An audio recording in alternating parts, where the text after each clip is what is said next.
Hello everyone and welcome to another edition of Sports Insider. I'm Dan Labbe, he is Chris Fedor. We got a packed show for you as usual today. We're going to start it off by talking Indians and Corey Kluber with Paul Hoynes. Then we're going to turn things over to Mary Kay Cabot. We'll talk some Browns, preview the Browns-Texans battle of Brady backups on Sunday at First Energy Stadium, and then we'll have Chris Haynes live in studio to talk about the Cavs' first couple weeks of games here with the Big Three. But first of all, as promised, let's talk some Indians. And Corey Kluber, we bring in our Indians beat writer, Paul Hoynes. Hoynesy, something about this Indians team since 2007. They know how to get some Cy Youngs. Yeah, let's just hope they can hang on to this one for a while. You know, when with CC and Cliff, that was Cliff Lee, when they wanted it was the kiss of death. They were out the door the next year, but I don't see that happening with Kluber.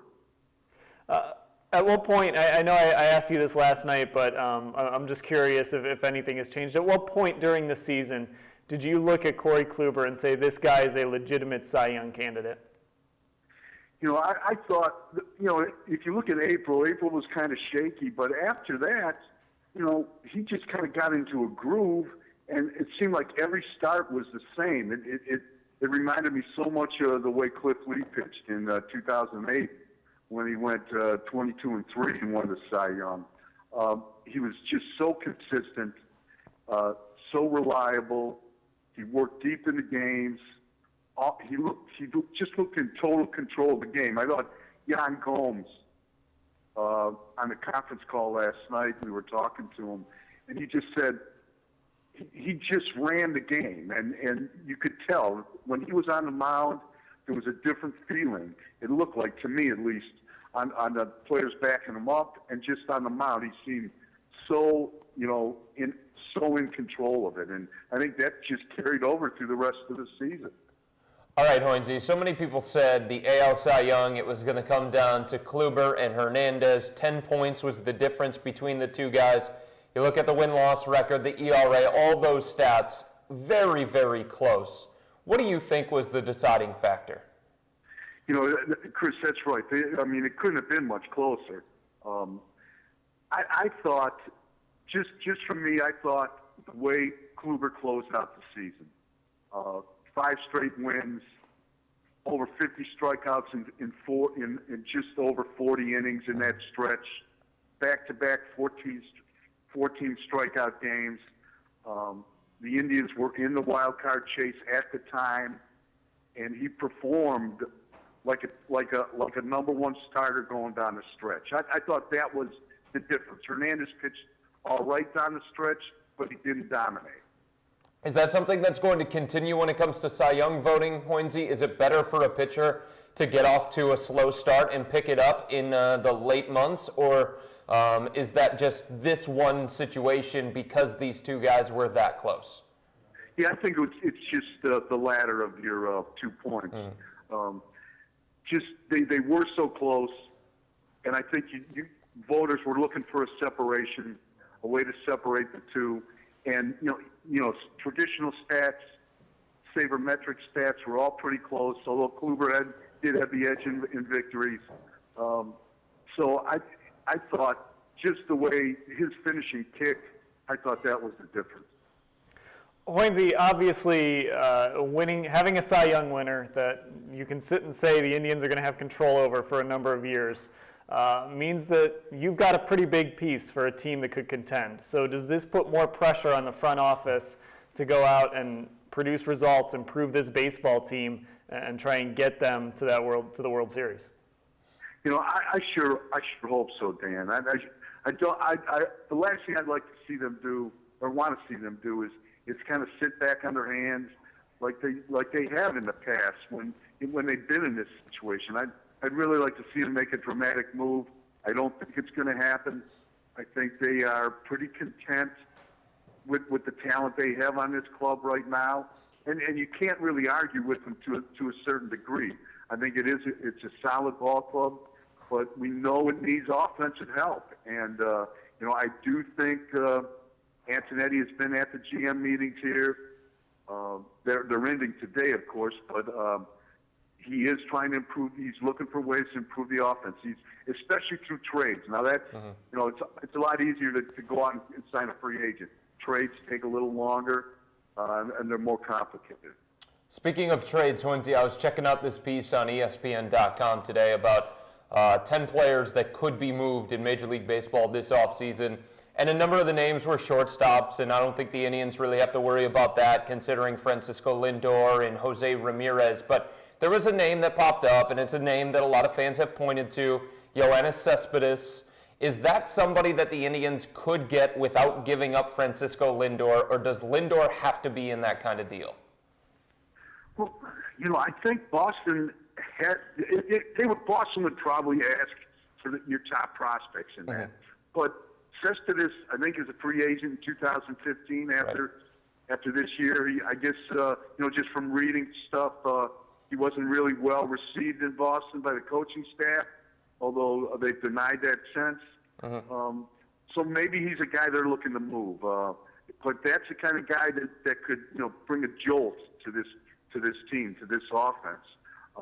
But obviously he's going to cost. But the fact that he's a free agent next season, that means the cost wouldn't be as high as if he had 2 or 3 years on a deal. Hoynesy, when you start to look at trade pieces, obviously Chris mentioned Lindor, but then you start to look at this rotation, and it seems like the first guy teams would ask for if you were willing to part with a starting pitcher would be Danny Salazar.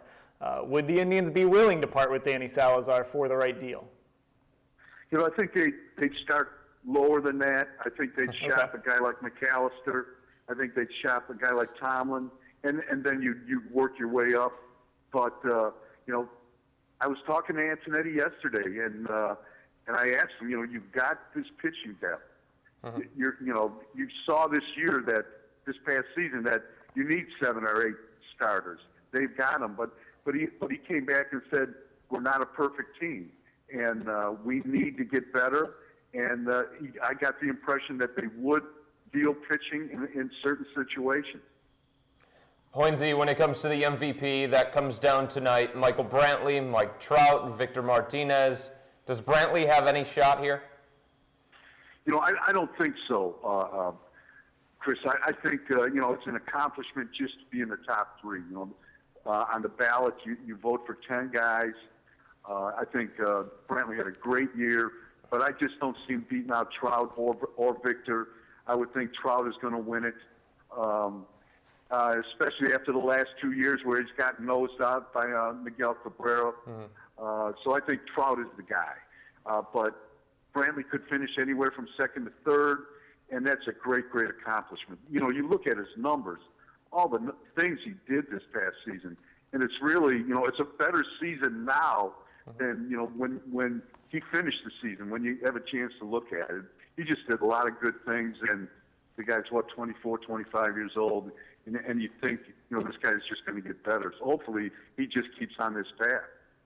All right, Paul Hoynes, our Indians beat writer, joining us on Sports Insider. Thanks for the time, Hoynesy. Thanks, Chris. Dan. All right, and Chris, you've got a Cy Young winner. Yeah. You've got a manager that you've just locked up. Yep. Who's won 2 World Series. Yep. You got to go for it. Yeah. You just saw the Kansas City Royals That's right. get to the World Series, get to a Game 7 of the World Series.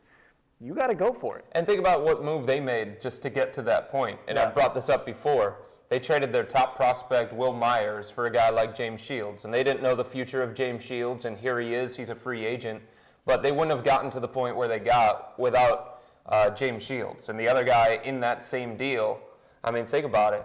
You talk about the back end of that bullpen. It was one of the strengths for Kansas City. Wade Davis was also in that deal. It did cost Kansas City its top prospect, but those are the kinds of moves that you have to make if you're trying to get over the hump and if you're not going to be able to go out and get the big name in free agency. And the Indians can't go out and get the big name in free agency, so you have to make a trade. Trade from a position of strength to address a weakness. That's what they should do. And it hurts. It hurts if you have to give up a guy like Lindor or you have to give up a guy like Salazar, because if you think those guys are as good as they are, they're going to go somewhere and they're going to perform really well. But if you can get an AL pennant out of it, if you can get a World Series out of it, it's worth it. If you want a big bopper, you're not going to give up Jesus Aguilar.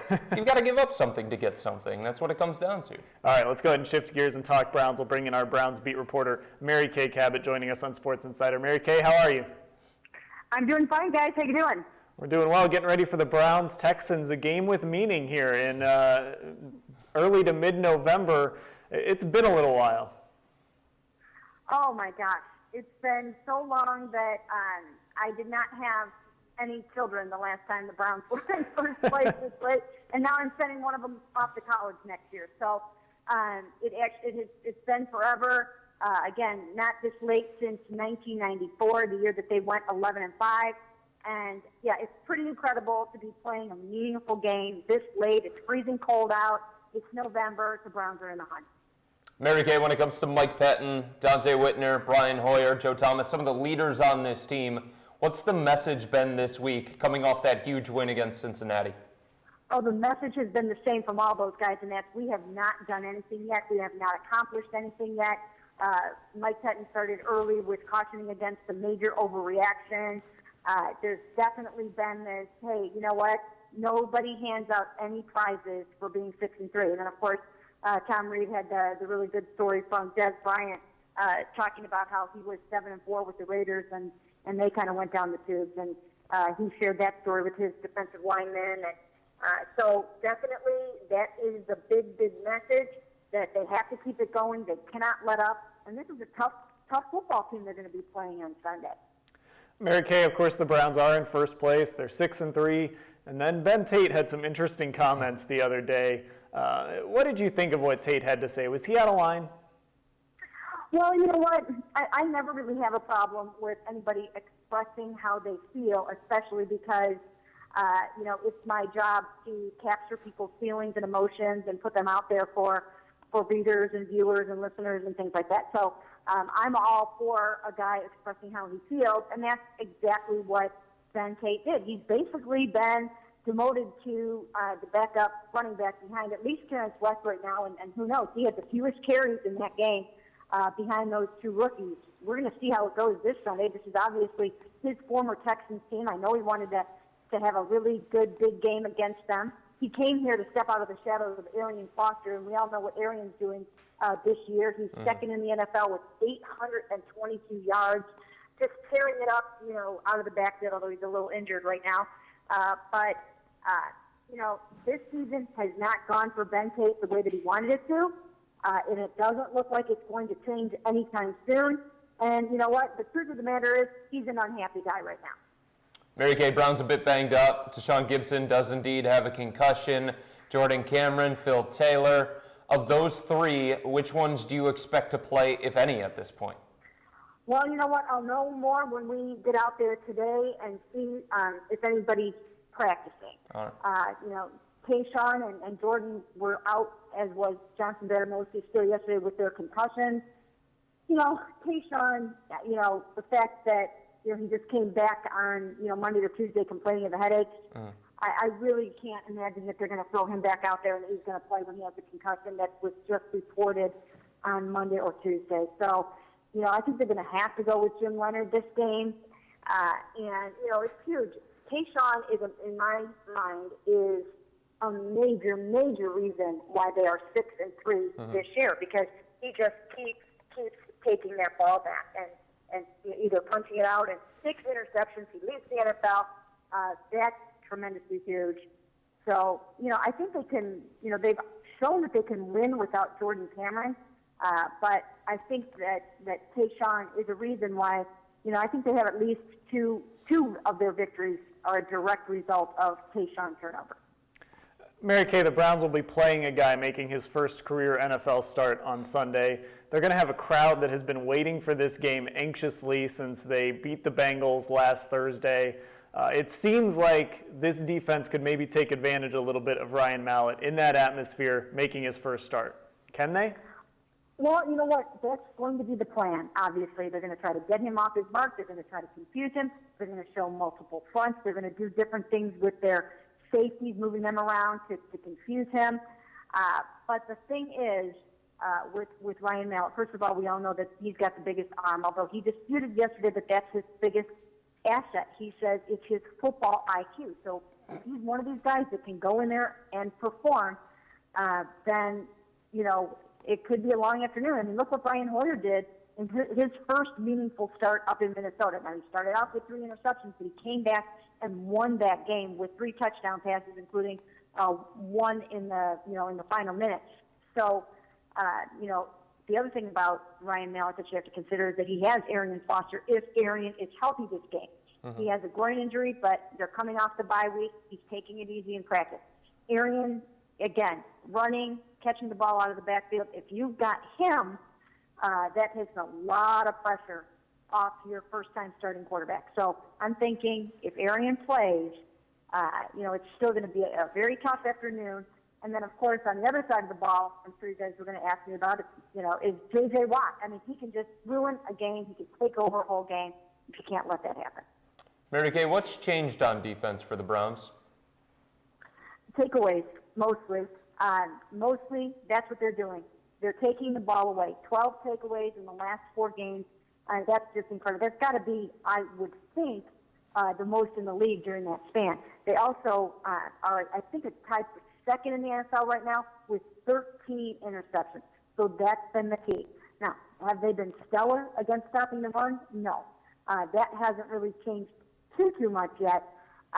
But they're taking the ball away, and they're preventing the other team from getting into the red zone and scoring. Those are the huge keys. All right, Mary Kay Cabot joining us to talk Browns here on Sports Insider. Mary Kay, thanks for the time. Thank you, guys. All right, Browns and Texans coming up at 1 p.m. on Sunday. Of course, we'll have our usual coverage of that game at cleveland.com/Browns, live chat, pregame show, postgame show, all the good stuff that we do every single Browns Sunday, or in the previous case, Thursday night. But Browns-Texans, I mean, how are you feeling about this game? The Browns are playing really, really well. They're coming off that huge win against Cincinnati, but I just have a bad feeling. Not necessarily that they're going to lose the game, Dan, but that the Texans are going to hang in there. And I think when you're a team like the Houston Texans and you can hang in there against the Browns, and you've got a guy like Arian Foster, who's a game changer all by himself, you've got a guy like Andre Johnson who can change games, and then defensively you've got a guy like J.J. Watt. Sometimes, Dan, it comes down to just one play or a couple of plays. And if you look at the rosters top to bottom, the Texans have those game changers. The Browns don't. And one of the game changers for the Browns is not going to be out there, and Tashaun Gibson, maybe. If he doesn't play, I think that's a huge hit to the Browns' defense. I think he's been one of the best players defensively. I still think the Browns will win because Brian Hoyer over Ryan-Mallett. I'll take Hoyer. But I think it's going to be a close game, and you don't want to let the Houston Texans hang in there late. All right, let's talk some Cavs. We'll bring in our Cavaliers beat reporter, Chris Haynes, joining us. A little handshake here. I'm not going that far. I'll leave that alone. That's what you twist. I didn't see the twist. Come on. I don't know. Man, this is not Denver. I don't know what I just watched. Don't start that. What they say, sharpening the mustache? I think that's what it was. Not sure if we're going to have to get a PR person out here to kind of clarify what just happened. I'm out of that. All right, Chris. So I'm watching that Pelicans game on the other night. Mm-hmm. And the first half, not very good. Not very good defense. Things going poorly. And I'm thinking, man, if the Cavs lose this game, it is going to be a long week. Bunch of off days. We know everything that went down over the weekend. Mm-hmm. But then the big three kind of became the big three, at least on the offensive side of the floor. How good was that for this team to finally see those three kind of put together that offensive explosion? It's what everybody's been waiting for. Those big three in particular to dominate the basketball game. And they all three in that game had their times where they imposed their will and made sure they showed their dominance out there. When you talk about on the defensive end, I think it was just a matter of adjustments on Ryan Anderson, that is, where he had Anderson Varejao, Tristan Thompson, those guys, he had them on a swivel, man. They could not stay with this guy. He was too quick. His pivots were too sharp. He was hitting that turnaround jumper. And for bigs, it's very difficult to adjust to having a guard a guy that stands out on the perimeter. Because on defense, they're used to going straight to the paint, waiting for that guy to get there. Ryan Anderson's not going straight to that paint. He's going straight to that three-point line. Then they forget, that guy can shoot. And so he was left open about 3 or 4 times. But, it was just that adjustment. I think that's what got him the game and got him into it. And then the big three at the end just coming together and showing that, hey, they can play together. And if they continue to do that and continue to get better at it, and they're going to be a force. And Chris, one of the guys that a lot of people look at is Kyrie. You know, he had that game where he had 34 points and he had 0 assists, and so many people were talking about that. Since then, it seems like he's really gotten the message. He's trying to be more of a playmaker, but at the same time, he's not going to completely sacrifice his own offense because that's something that makes him a 2-time All-Star. It looks like he's kind of bought in here. It definitely looks like it. Not only has he bought in, I think he's getting better playing off of the ball. I didn't think he was going to be able to adjust that quickly and be able to produce of that nature. He still had 9 assists that last game. Nobody even really talked about that. He's a ball-dominant guard. We all know that. He needs the ball in his hands to make plays. That's why I was kind of reluctant to say, man, you know, I don't think he's going to get this pretty soon. You know, LeBron-James, I don't care. When LeBron in his prime, I don't care who else is around him. You need the ball to be in his hands. And that's what happened with Coach Blatt in Denver. That's what got him started on this path. The ball's been more in LeBron's hands, initiating offense, getting guys going. Kyrie still has some work to do in that regard. Maybe he'll get to that point later in the season, but right now, LeBron is best for that team as far as getting everybody involved in the ball game. But I like how Kyrie is still being aggressive when that ball does come to him, picking his spots, and he's doing an excellent job of moving the ball as well, making sure he gets guys open. So I think what these last 2 games has taught Kyrie is that, hey, I can be a playmaker and I can get my offensive numbers at the same time. And I just think visually, just watching LeBron James, that's what he's learned. But that defense, it's going to be something we talk about all season long. Oh, that's right. That's right. Go ahead, man. Can this team get to the point? They're probably not ever going to be a dominant defensive team, but can they get to a point where they can play dominant defensive stretches 4 or 5 minutes at a time? See, this is what I see. It's going to put so much pressure on the interior of the Cavs defense, because once you get to the inside, there's not much hope. Once they get past, you know, the perimeter guys, once they get in there, it's like out. It was a one play in the second quarter where I forgot who drove. It was a Pelicans guard. Drove to the paint, met Verjao and Kevin Love there, still converted a layup. No contest whatsoever. They just do not have rim protection. So it puts a lot of pressure on your guards, the small forwards, to make sure they keep everybody outside the paint. But this is the NBA, where it's guard heavy, guard oriented, and guys they specialize in getting to the paint. So you're going to have guys getting in there. And if you can't block a shot, then Kevin Love, Verjao, Tristan Thompson, you're going to have to put some guys on their butts, on their backside, because that's what everybody's seeing. That defense, I think, is more so on those guys, the big men down in the trenches. It's going to be on those guys to make sure they uphold their end of the bargain, because that has not been the case. So what can they do? Anything? They have to be some enforcers have to be established, whether that's Tristan or Kevin, because we know once guys are going to get in the paint.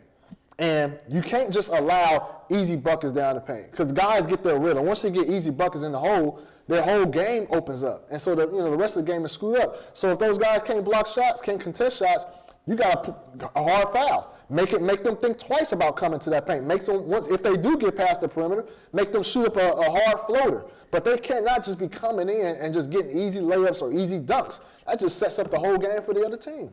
There's so many things floating around this team, and it's going to happen all season long. Rumors and stories getting thrown out there, and just crazy things floating around this team. Who is that on to kind of keep this team focused? Is that a coaching thing, or is it going to be on the leadership in that locker room to keep this team focused on what's happening in the locker room and on the floor and avoiding the distractions? It's going to be, I think routinely it would be start first with the head coach, but Blatt's, he's an experienced coach, but I just do not think he's ready right now to try to say, hey, guys, never mind that, whatever. It's on LeBron. LeBron's been through all this. He's been through all the media hoopla of what was said, what happened, what reportedly didn't happen. And so it's up to him to make sure he keeps these guys focused. And for, even though all those things have been going on off the court, they played well, won the last couple of games, and so it seems to hasn't fazed them. And so I think that shows that they're doing a pretty good job keeping things in house and keeping things in perspective. Dan mentioned it. You have Stash Gate. You have Dion Gate. Anthem Gate, whatever you want to call it. We're going to add Gate to everything that happens with this team. You've got Love Gate. Did I miss one? You've got Kyrie LeBron confrontation Gate. And most of that.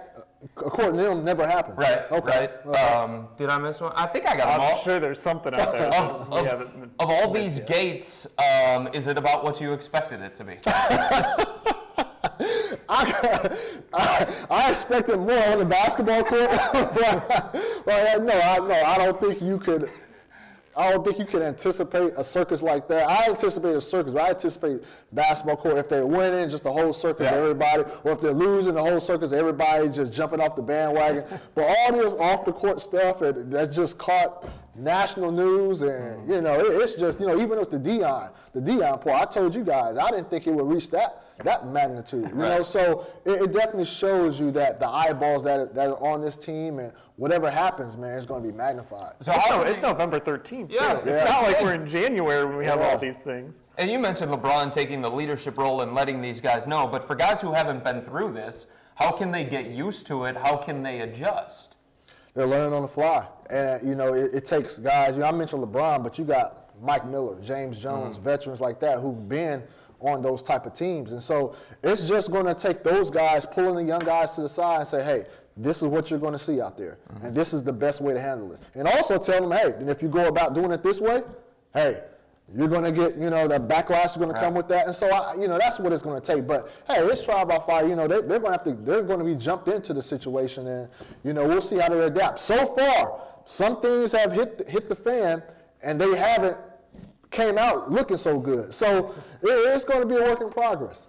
It seemed like early on, maybe it was a good thing the schedule was so light early. It turns out maybe because of all this stuff it wasn't. So do you think it will help this team as the schedule kind of gets a little meatier? They're playing, every other day. You start seeing more back-to-backs, and the focus is now on what happens on the court. Exactly. And you don't have 4 days off between games where, people have to find things to write about and talk about and things like that. Yeah, no, I definitely think that helps because that way you can keep your mind on basketball. And there's look, even if all that stuff, Stashgate, Anthemgate, whatever, all that stuff that happened, if they played 3 games in 4 days and won all 3, that stuff it'll still be out there, but it wouldn't be as irrelevant because the focus is on the team and they're winning and they're not letting those outside distractions get to them. So they're definitely having more games under their belt is definitely going to help them if some other issues were to come up. Kevin Love to the Lakers, you buying that one? Man, we've been hearing about this for like 5 years already. Every time Minnesota sucked, they were like, oh, well, Kevin Love's going to the Lakers. I question the timing of that report coming out, and it's just, not right now. This is November. You're talking about player options and things of that nature, unless he said it himself. So I just think it was odd timing. Do you think there's any truth, though, to the fact that there are teams around the NBA that might try and sabotage the Cavs? Of course. They definitely want to do that. This team is not as hated as the Miami Heat team. But still, when you got Kevin Love and, even Tristan Thompson, who's going to be a restricted free agent, team's going to pluck that guy away. He's a big piece of this team. So any way they can take from, getting a lot of superstars off of one team, they're going to try their hands. So, there's no doubt about that. That's been going on for a while. All right, talking Cavs here on Sports Insider. Like I said, it's November 13th, and we have probably a season's worth of stories already that have come out about this team. Chris Haynes joining us, of course, live in studio. Our thanks to Paul Hoynes, talking Corey Kluber and Indians with us. Mary Kay Cabot getting us ready for Browns-Texans on Sunday. For Chris Fedor, I'm Dan Labbe.